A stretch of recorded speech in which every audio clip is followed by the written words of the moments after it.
95.5 KLOS, Southern California's best rock. I am sitting here at NAMM 2015 with Bruce Kulick, formerly of KISS, and Grand Funk Railroad. Are you still playing with Grand Funk? This is my 15th year. It's unbelievable. Yeah. Is it really? Yeah. Because I interviewed you way back when at the Hollywood Rock Walk, and I said, I hear you're with Grand Funk, and you said I was breaking the news. Has it been that many years? It has been. Amazing. I know. That is amazing.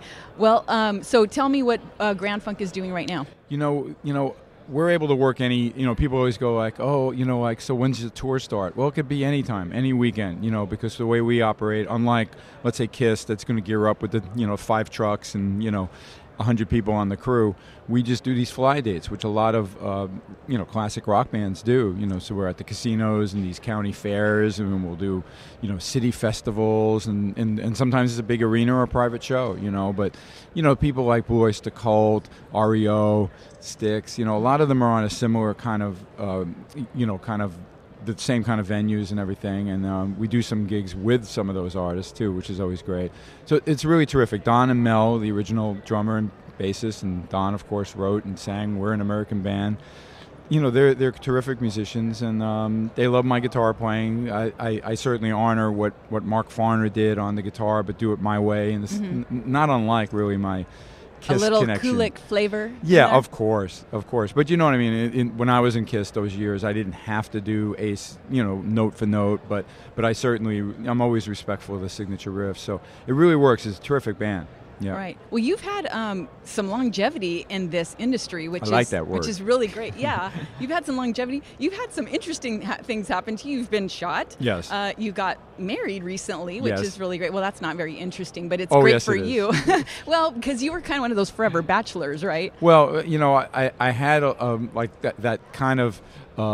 Typical, I'll call it the trophy wife during the KISS years, and she's, that worked for a little while until we divorced, right around when the KISS things ended, unrelated, of course, actually, but I will say, but it took 15 years to find the right one and get married again, yes, and awesome. Lisa Lane is that, Well, and congratulations. She's lovely, I know when I saw that on Facebook you got married, I was very happy. Yeah, for you. And what's wonderful, she's a beautiful singer, but not like rock, even though she can kind of do that, and we just put the song that we did our first dance at our wedding a year ago up on our anniversary. So it's called I Dreamed of You. Aww. And it's just put in Lisa Lane, like Lois Lane, but Lisa Lane, featuring Bruce Kulick. And it's like jazz, it's a trio, and she's got a voice that everybody go, that's you? You know what I mean? I cry when she sings. She just has such a beautiful voice. Oh, that's awesome. Very proud of her.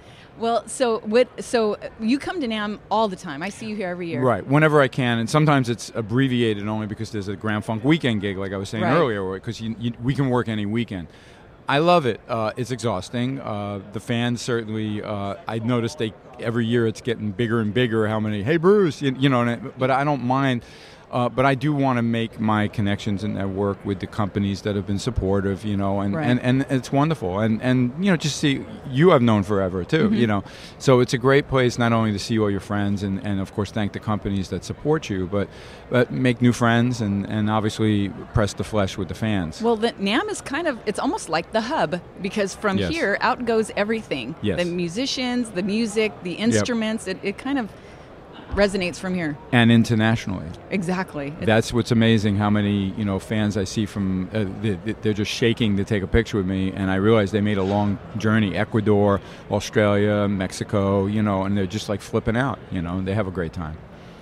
And so do I. Yeah, I love being here every year. It's great to see you again. It's an adrenaline buzz. What are you going to do tomorrow? I know, exactly. Well, you got one more day. How do you stop? How do you, capitalize on this? How do you keep going? Breakfast with the Beatles tomorrow morning. KLOS. Absolutely. We do it every single week.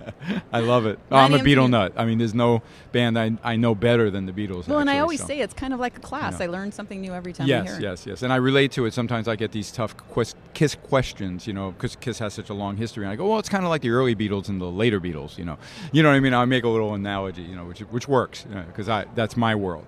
I can get it. Now, you were on the song "Look It Up," right?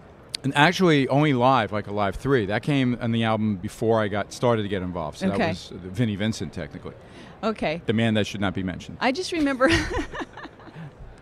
Well, of course, you were the best one, right? Yeah, always. That's what all my fans here at NAMM say, right? Yes. You're my first guitarist and the best one. Yes.